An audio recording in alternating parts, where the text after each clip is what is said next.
Close Donna Markham talks about why she gave a statement during the first day of Larry Nassar's sentencing hearing.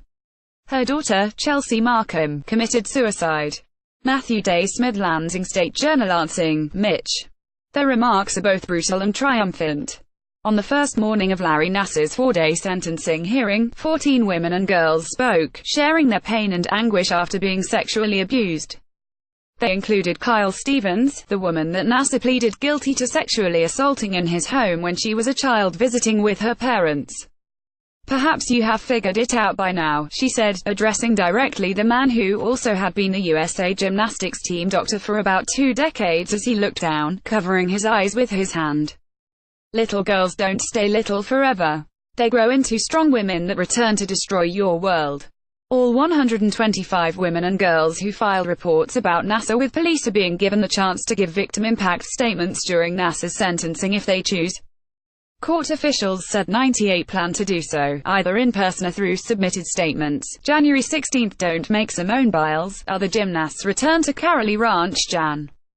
16. Chrissy Teigen offers to pay $100,000 fine for Michaela Maroney to speak. Jan.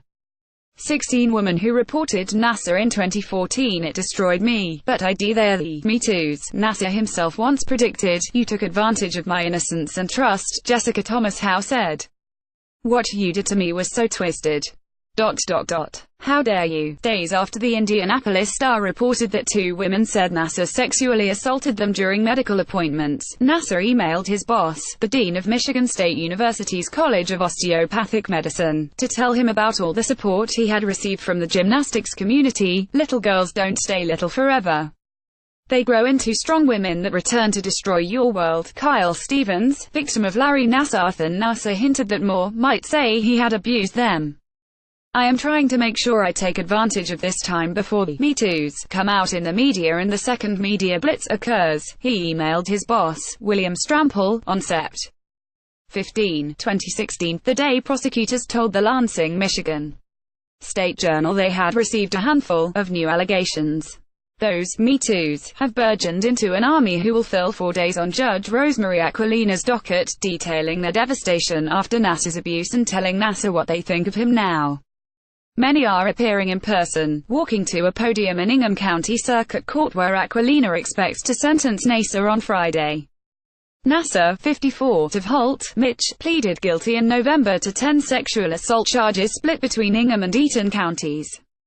In December, he was sentenced to 60 years in prison on federal child pornography charges. The women and girls can choose to speak anonymously in court, with media forbidden to report their names. But many have opted to be identified, including some minors whose parents had to confirm that decision for the judge.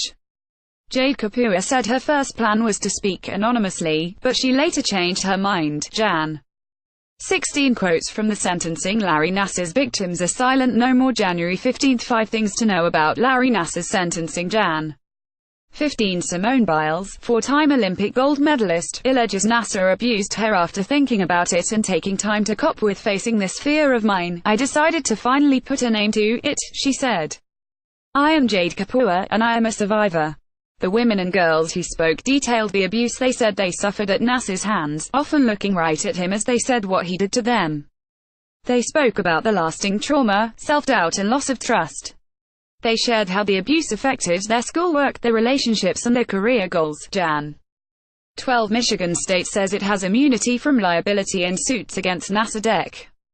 7. List of gymnasts who have publicly accused Larry Nassar of sexual assault. They spoke about depression, or as Danielle Moore put it, being stuck in the darkness. "You are no longer a doctor," she told Nassar. "You have been stripped of your medical license. And soon, you'll be known by your prison number for what I hope to be the maximum sentence.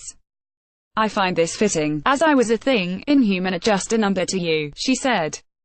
"I will no longer be known as a number. And I will be known as Dr. Danielle Moore." Follow Matt Mencarini on Twitter at Matt Mencarena. Share this story https://usat.ly2melpal9